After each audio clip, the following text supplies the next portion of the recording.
Welcome students, welcome to steam turbine class. In the previous lecture we have learned about the flow through nozzles, the different kind of nozzles, the subsonic nozzles, supersonic nozzles, the critical pressure ratio, choked flow, this kind of thing. Now today we are going to learn about the turbine blading. The depending on the types of blade used and the method of energy transfer from one fluid to the rotor wheel, the turbines may be of two types. First one is impulse turbine, second one is the reaction turbine. Okay, so um, if the inlet of the turbine, the energy available is only kinetic energy, the turbine is known as the impulse turbine. As a result, the steam flows over the vents and the pressure is atmospheric from the inlet to the outlet of the turbine. If the inlet of the turbine, the steam processes kinetic energy as well as the pressure energy, the turbine is known as the reaction turbine. So let's start from the impulse turbine. So now as you can see in this diagram, the right one, these are the blades, 1, 2 and 3. Okay. This is isometric view, and this is the center of the rotor, and the tip dia is this D tip, the root dia is this D root, is the root dia. Okay, from this point to the another point, okay, which is not shown in here. Okay, this is the mean dia from this one to the another point. N is the RPM, the speed of the rotor. HB is the height of the rotor, height of the blade. V1 is the steam velocity at inlet. The steam coming from the nozzle, the velocity is V1. Okay, and the outlet stream velocity is V2. Okay, the outlet velocity is V2, and this one is the nozzle. Once again, and this one is the nozzle. Okay, the steam is coming from here. So in the left one, here, this is this is a view of nozzle and the moving blade. This is a view of the nozzle and the moving blade, where this part is the nozzle, and this part is for moving blade. The nozzle is fixed, which is not moved, and moving blade is obviously rotating. V0 is the inlet steam velocity for nozzle, and V1, this is the V1, this V1 is the outlet nozzle velocity, which is the inlet velocity for the blade. So V1 is the outlet velocity of the steam in case of nozzle, but this is the inlet velocity of steam in case of blade, moving blade. Alpha, the angle alpha is the nozzle angle. Okay, so now let's see the variation of velocity and pressure for the impulse turbine. As you can see in this picture, here the inlet pressure is P0. The inlet pressure in case of nozzle, the pressure is P0. Now after flowing through the nozzle, the pressure in the nozzle section, the pressure is decreases sharply, and then it become constant. Okay, so the pressure of steam after flowing through the nozzle is become constant, and the value is P1. In case of velocity, the inlet velocity is V0. Now when it's flowing through the nozzle, the velocity increases, that is V1, then the intermediate space in the nozzle and the moving blade, the velocity is constant. Then when the steam is flowing through the moving blade, the velocity is decreases sharply, okay, and the outlet velocity is V2. The inlet velocity for nozzle is V0, the outlet velocity for nozzle is V1, and then the velocity increases when the steam is flowing through the nozzle. The inlet velocity for moving blade is V1, the outlet velocity for moving blade is V2. When the steam is flowing through the moving blade, the velocity decreases sharply, okay. So now the mean blade velocity is defined as V suffix B, okay. So that is pi into dm into n by 60. Dm is the mean blade dia, okay, or average dia is dm. N is the speed of the rotor in terms of rpm. Now the area of flow is defined as A suffix B, and that is equals to pi by 4 into d2 square minus d1 square, and that is equals to pi into d2 plus d1 by 2 or d2 minus d1 by 2, or we can say AB is equals to pi into dm plus hb, where hb is the blade height, okay, and dm is the mean blade dia.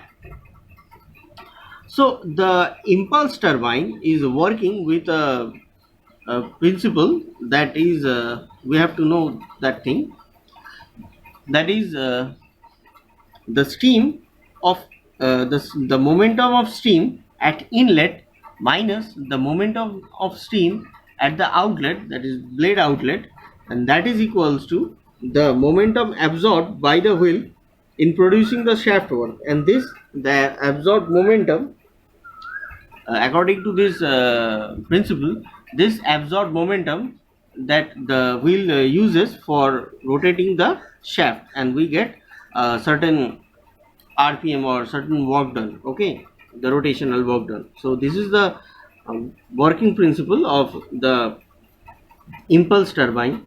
So as you can see in this picture, this is the turbine blade, and this is the inlet velocity diagram of the steam, and this one is the outlet velocity diagram of the steam, where V1 is the inlet velocity from nozzle, VR1, this is the VR1, this line is the inlet relative velocity, beta 1 is the inlet blade angle, alpha is the nozzle angle, VB is the blade velocity, and in this outlet velocity triangle, this is the outlet velocity triangle, where beta 2 is the outlet blade angle, VR2 is the outlet relative velocity, and V2 is the outlet velocity, and VB is the blade velocity. So this is the configuration of inlet and outlet velocity triangle, and this is the blade. So let's superimpose these two triangles. That means in these two triangles, this velocity VB is common for both these two triangles. So by considering this VB as common, because as you can see this is obviously common, so let's draw a velocity triangle by superimposing these two triangles, okay. So as you can see, these two are the velocity triangles. That means by superimposing the inlet and outlet velocity triangles, we get these two triangles. First one is for delta greater than 90, and second one is for delta less than 90. So what is delta? Delta is nothing but the angle between the blade velocity and the outlet velocity. The angle between the blade velocity and the outlet velocity is delta, okay. So let's from the beginning. Let's start. Vb is the bled velocity, V1 is the inlet velocity, V2 is the outlet velocity. Delta is the bled velocity to outlet velocity. The angle between these two velocities is called delta. So when delta greater than 90, this kind of triangle is formed, and when delta is less than 90, this kind of triangle is formed. Okay. Beta 1 and beta 2 are the blade angles, inlet and outlet. VR1 and VR2, these two are the relative velocity, inlet and outlet. Okay. Now look at very carefully at the VR1 and VR2, these two velocity vector. These two vectors are started, VR1 started from this point and VR2 started from this point and ended at this point. Okay, that means VR1 and VR2 is ended at the starting point of VB vector. Okay, these all are the vector. Okay, so VR1 and VR2 is ended at the starting point of VB. Okay, that means the at the tail of the VB, and V1 and V2 is ended at the end point of VB vector. V1 and V2 is started from this point and this point. Okay, V1 started from this point, V2 started from this point. So V1 and V2 is ended at the end point of VB vector. Okay, in this diagram also, VR1 and VR2 is started from this point and this point. Okay, as you can see, and V1 and V2 is started from this point and this point. VR1 and VR2, these two vectors ended at the start point of VB, that means at the tail at this point, and V1 and V2 is ended at the end point of VB at the head point, this point. Okay, now V omega 1 and V omega 2. V omega 1 is the cos component of V1 and V omega 2 is the cos component of V2. Okay, V omega 1 and V omega 2, these two are the whirl velocity. The peak point, the distance between the peak point of these two triangles, that means from this point and from this point to this point, is called del V omega. In this diagram also, the cos component of V1 and V2 is V omega 1 and V omega 2, and the difference between these two peak point is del V omega. Now the sine component of V2 and V1 is VA2 and VA1. The sine component of V1 is VA1 and sine component of V2 is VA2. These are the axial velocities, and the difference between the VA1 and VA2 is del VA. Del VA, the difference between the axial component VA1 and VA2 is called del VA.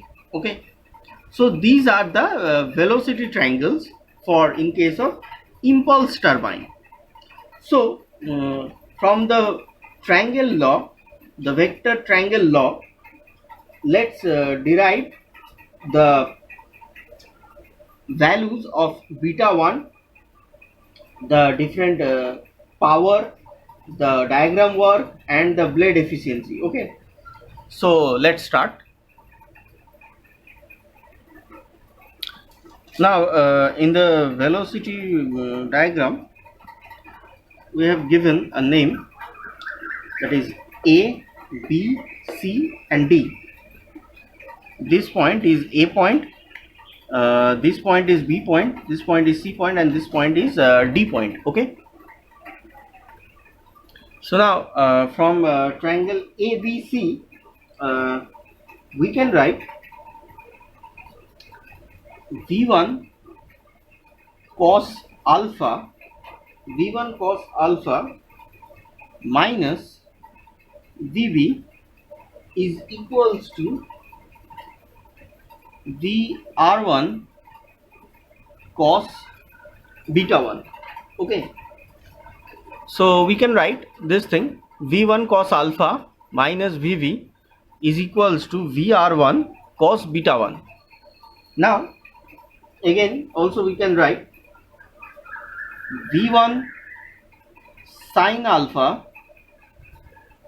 is equals to VR1 sin beta 1. So from these two equations are comes from the component division. So by dividing this V1 and VR1 in cos component and sin component, we get these two equations. So now from these two equations we can write tan beta 1 by dividing these two equations. By dividing these two equations we get tan beta 1 is equals to V1 sin alpha by V1 cos alpha minus VV. So this is the similar formula that we have already done in our physics course. Okay, the vector triangle formula. Now from triangle BDC we can write that is V2 cos 180 minus delta plus VB is equals to VR2 cos 180 minus 180 minus gamma. So we can write this equation from the triangle BDC. Now so by simplifying we can write V2 cos delta is equals to VB plus VR2 cos gamma. Okay. Another thing, that is a factor called blade friction factor. Blade friction factor. Blade friction factor is defined as KB, K suffix B, and that is equals to VR2 by VR1, the outlet relative velocity by the inlet relative velocity, is known as the blade friction factor. Now the energy loss due to friction in the blade is equals to, one second, the energy loss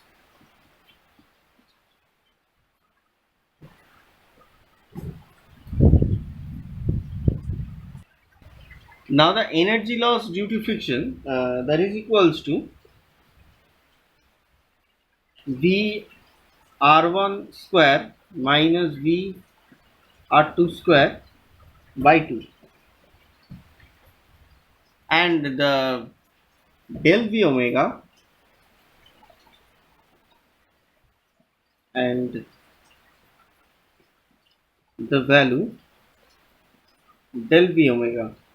Del V omega is defined as, if we consider the delta greater than 90 degree, if we consider the delta greater than 90 degree, or anything the delta less than 90 degree also, this kind of the approach also, we get that is V1 cos alpha minus V2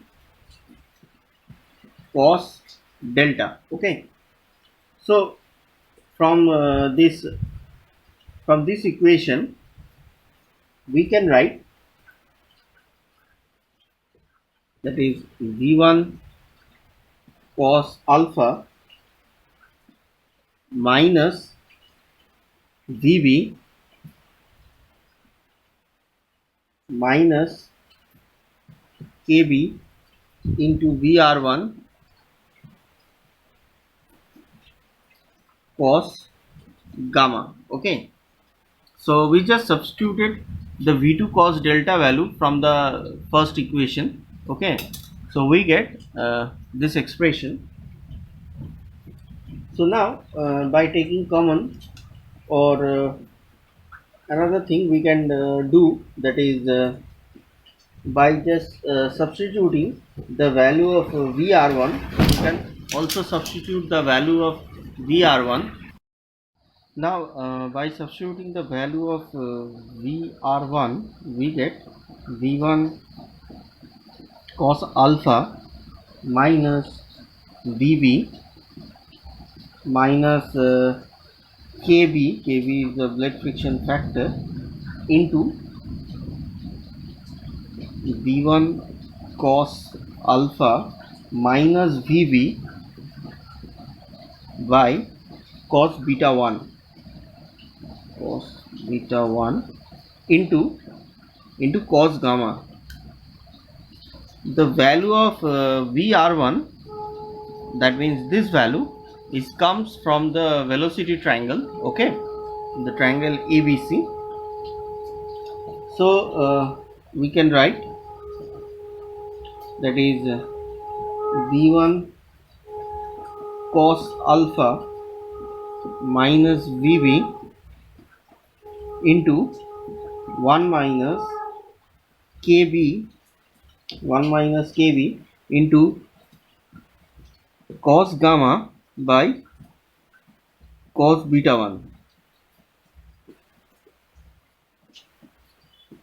We can write the value of del V omega into this kind of thing, into this manner. Okay, so since, once again,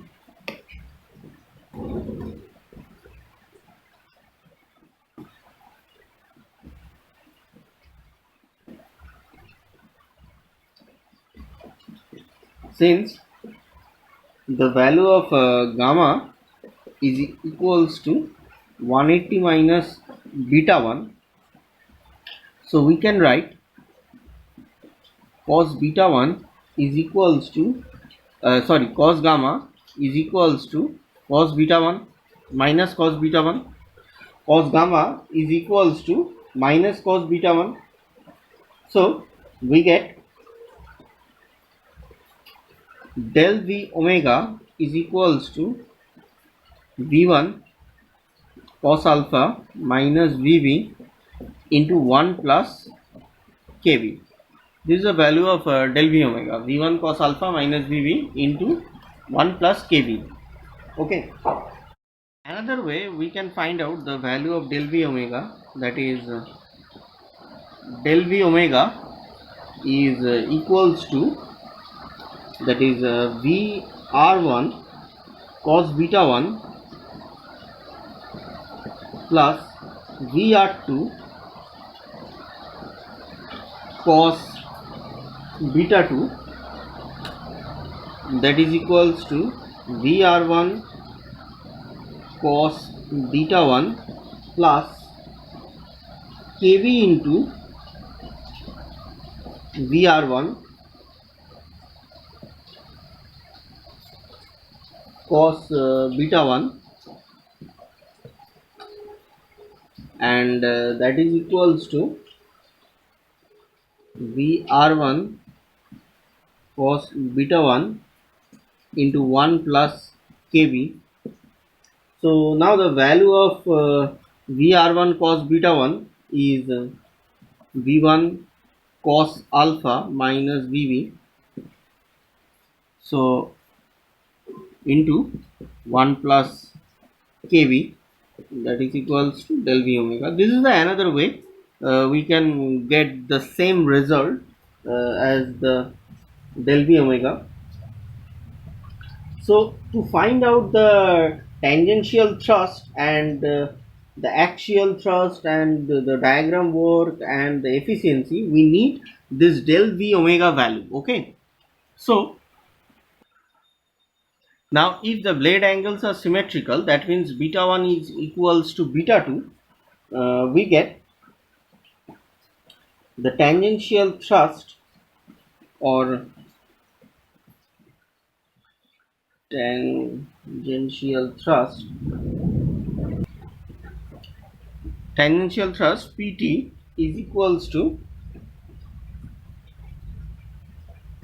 m dot s is the mass flow rate of steam into del V omega. This is the formula of tangential thrust, m dot s into del V omega, the mass flow rate into the del V omega.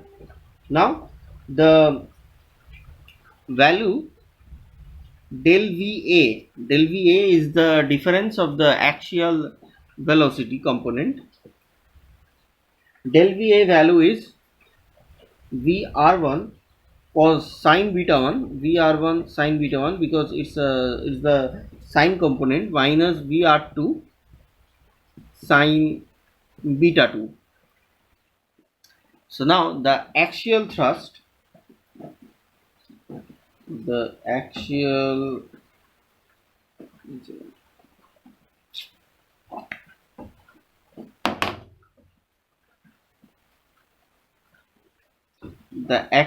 thrust, that is equals to P suffix A. The axial thrust is equals to same as m dot s into del Va, the axial velocity component, difference of the axial velocity component.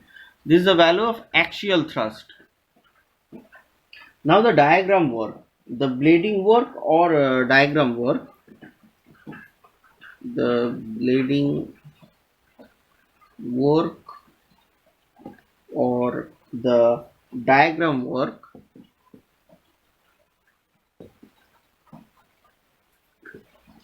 the diagram work can be defined as W suffix D.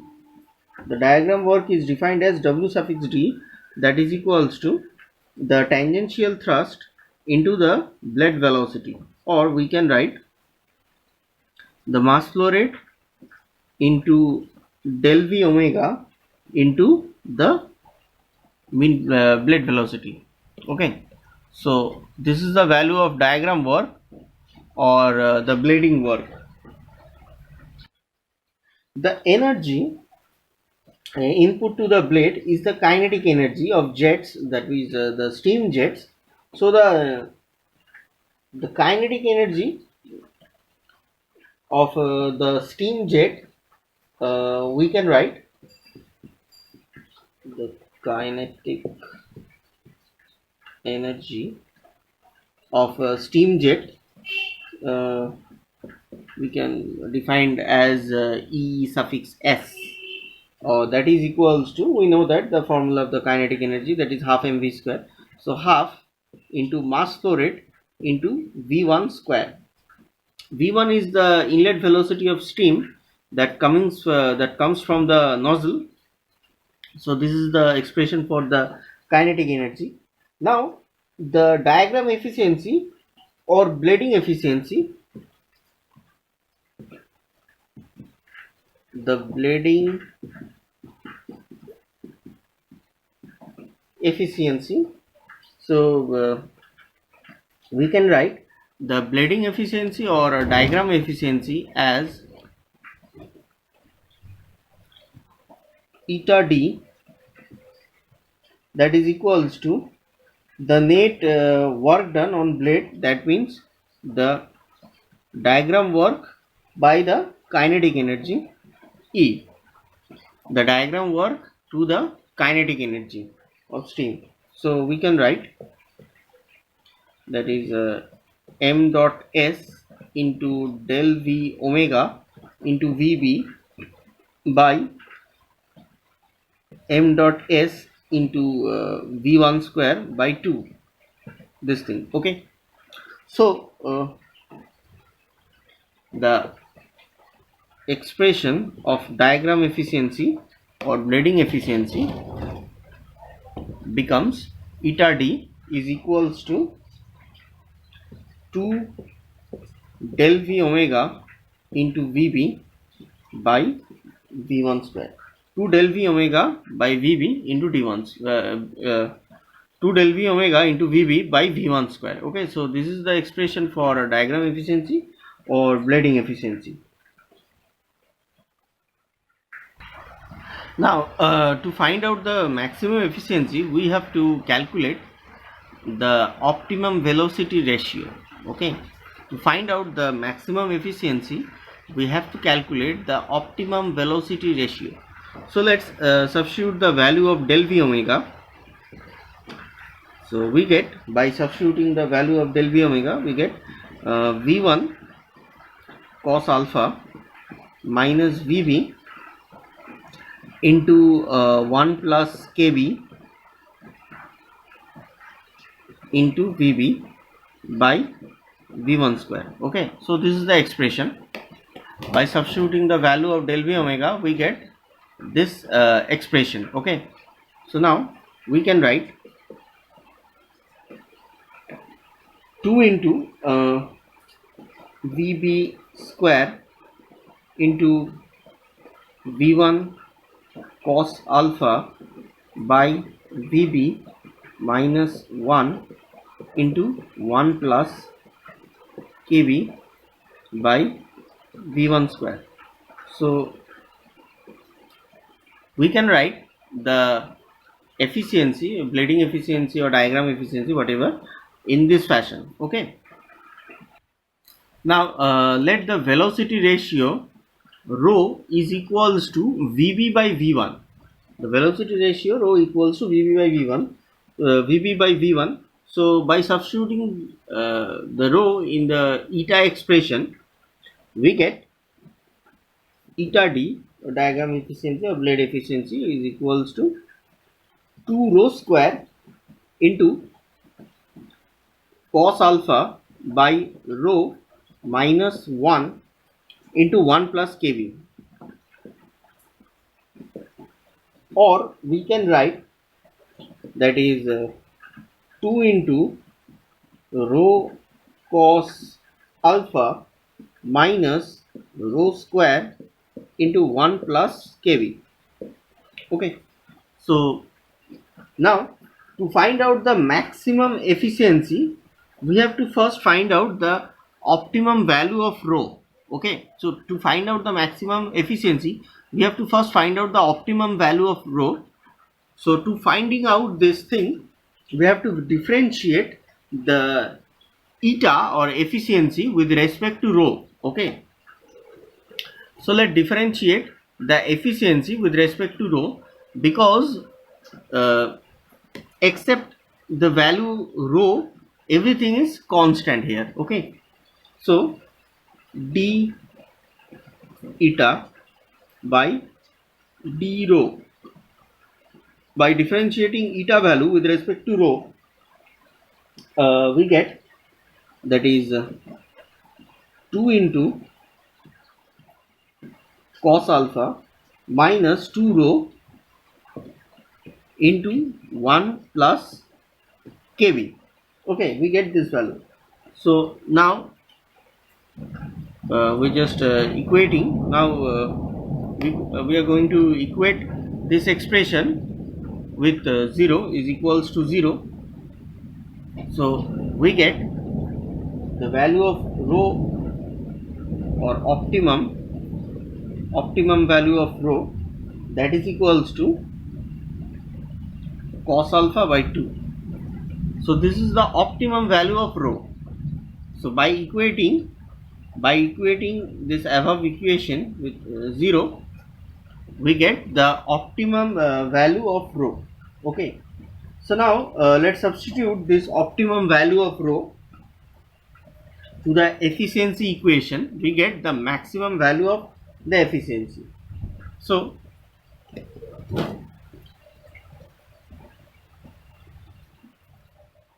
eta d